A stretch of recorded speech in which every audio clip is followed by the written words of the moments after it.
A while ago I came across a video by a man who runs the YouTube channel Cosmic Skeptic, a man by the name of Alex O'Connor.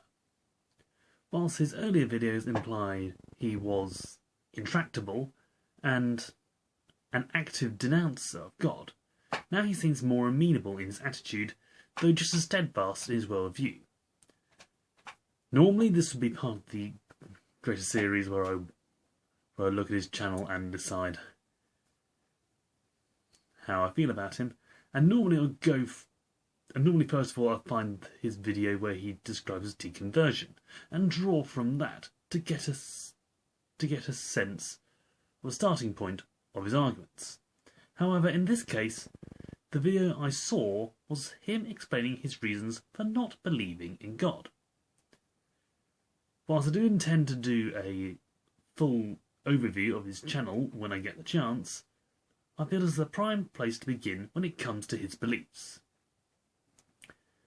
I'll say in advance that some of them do not reflect well on him when considered extensively, so I may sound dismissive and downright negative towards him at times. Rest assured, I'm very aware he came to this video with an open mind and a respectful attitude, for which I can't fault him.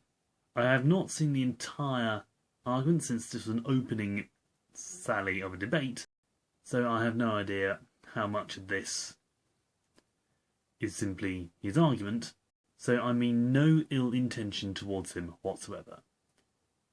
If he feels I'm not being as open-minded as I should be, that's on me, and I apologise. Let us begin.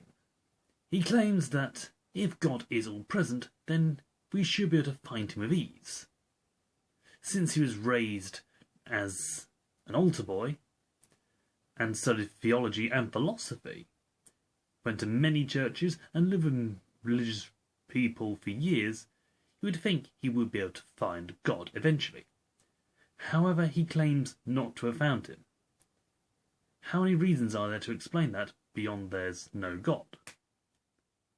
First, there's being in God already, and you don't know what it's like to be without God. The classic easy answer with this is to say, to tell a fish that water doesn't exist. How do they know? Because, well, they've been living in water for their entire lives. They don't know the difference. Second, if you don't know what you're looking for, which is a question I would like to ask him.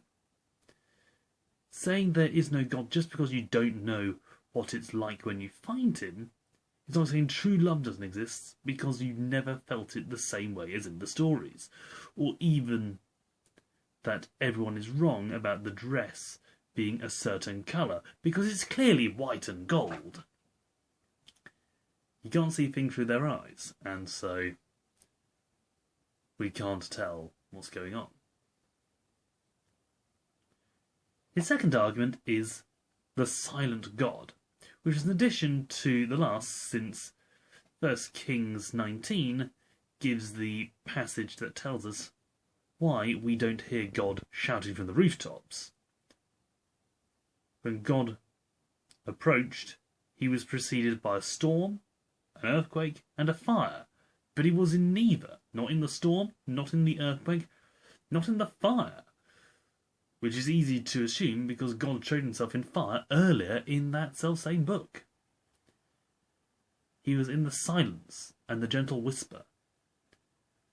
Putting that in practice, being in a practical understanding today, many people expect kung fu fighters to be kicking and spinning in a wild visual display, when true masters don't need to be so flamboyant. Early German rapier manuals had a similar expression. Little is enough, enough is plenty, and this can be applied in this case. A phrase we would understand in capitalist culture is money talks, wealth whispers. In short, we're used to the spectacles when seeing God and can easily overlook him because we think he's coming in a different, more dramatic way, which is why I often use the example of a leopard hiding in a bush to explain why being aware of something you can't see isn't a stupid thing to do. Because the whole point is the leopard isn't meant to be seen. If you can't see it, then you're in trouble. Third, and I think is the most egregious argument, is the gratuitous evil, which I feel demonstrates something. I prefer not to spell out, Alex, because it will automatically look like bashing the atheist. If his definition of gratuitous is correct, that being meaningless, then his use of that to demonstrate that a just and merciful God can't exist is quite frankly both confusing and laughable. Yes, compared to devastating events that can cause hundreds of millions to suffer, such as earthquakes, floods, mass poverty and wars, which can be given some cosmic justice, you stubbing your toe, missing the bus, or having a pigeon plop on your new shirt doesn't seem to have any good rhyme or reason to it, and therefore shouldn't have happened. However, this reminds me of many things, one of which is a bar chart put out by some militant vegans who wanted to compare the inconvenience of catering for a vegan or a vegetarian against having one's life purposed for slaughter, losing one's child to the food industry, or being forced to overproduce in order to satisfy the food demands. The first two are mere blips on the chart. The rest are off the chart. I pointed out that calling them inconvenient is like calling my colleague's act of buying me an Earl Grey tea without asking a level of evil on par with the deeds of Sir James Savile. I don't like Earl Grey tea, but there is absolutely no reason to compare the two.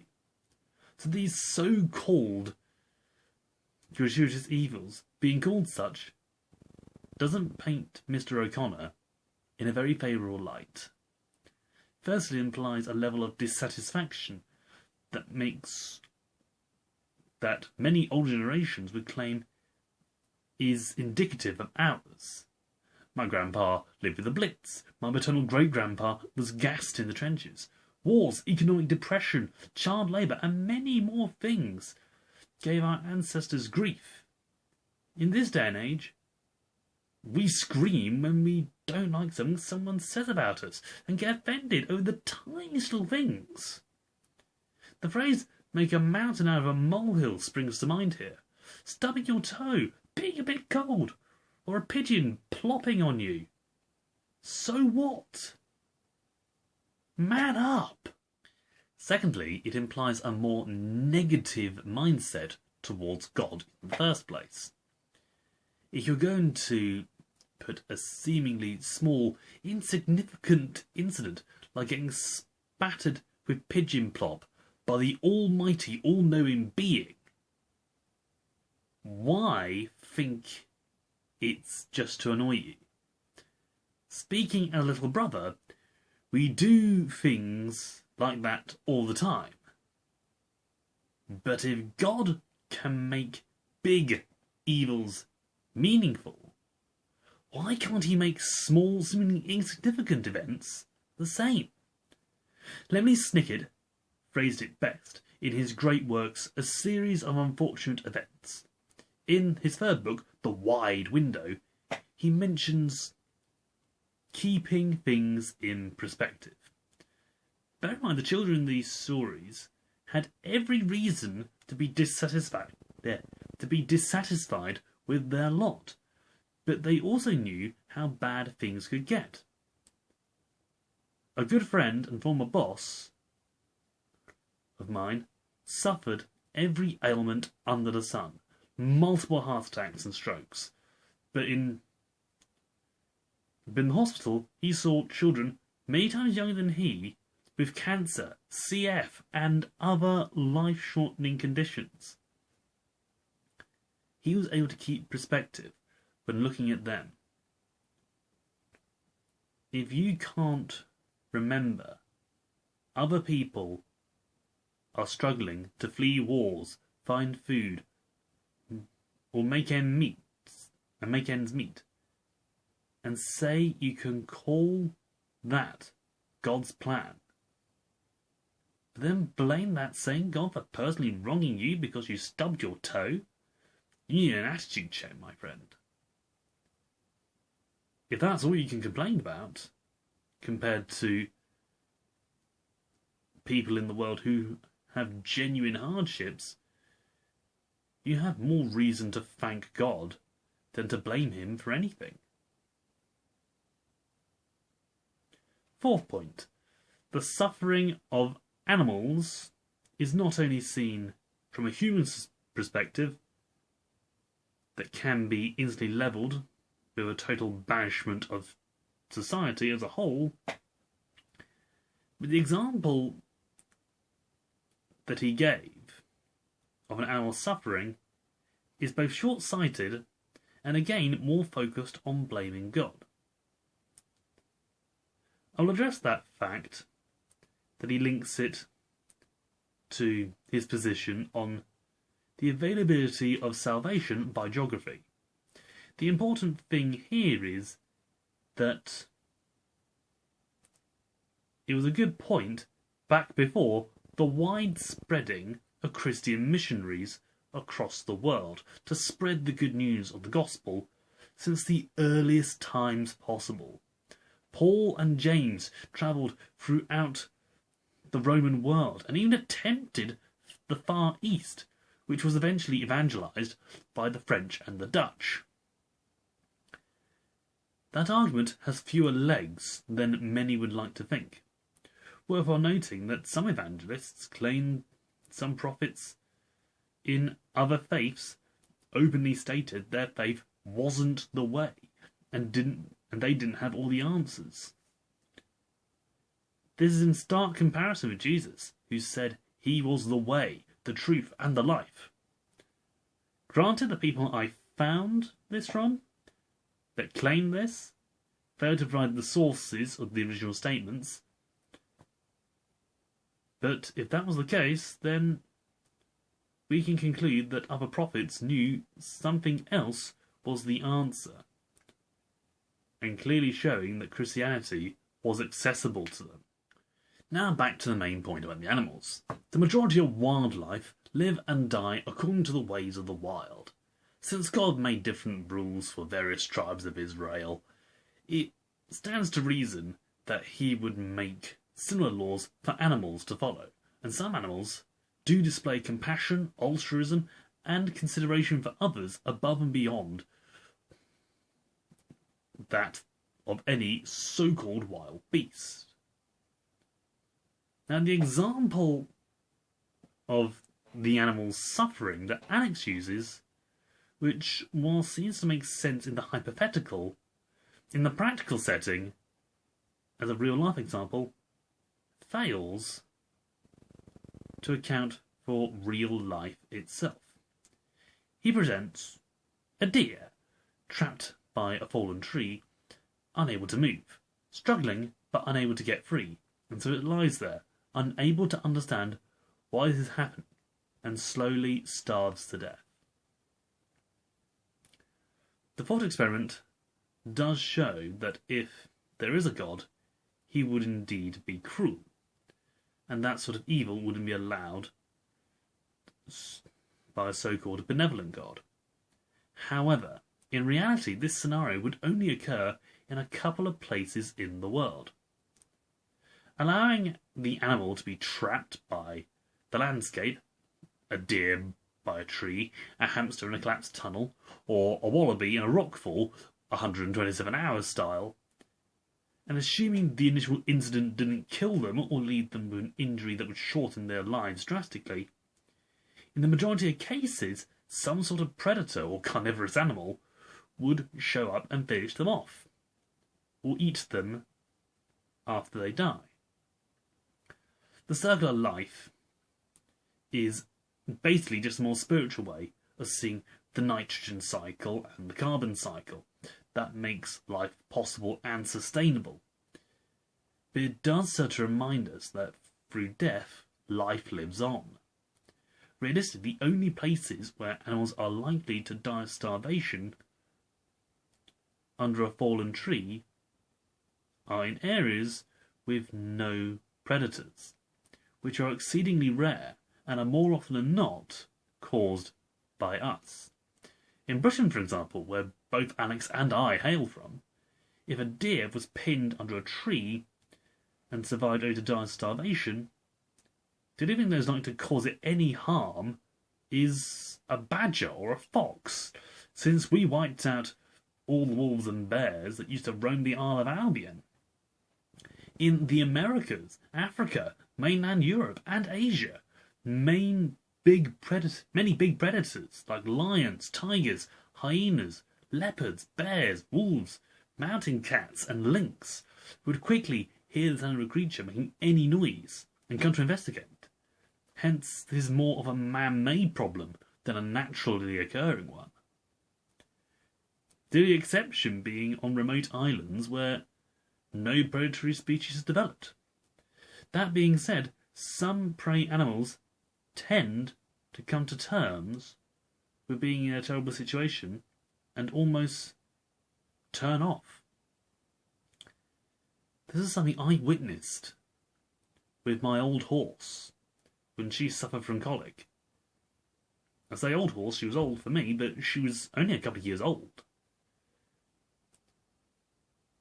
She was severely suffering from colic. She could barely move, and her eyes just glazed over, as though prepared to be taken out by a predator.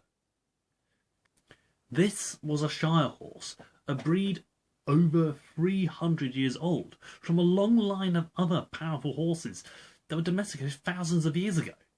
If she could shut down as though to get killed by a wolf, when the nearest thing to a wolf she'd ever face was a Labrador.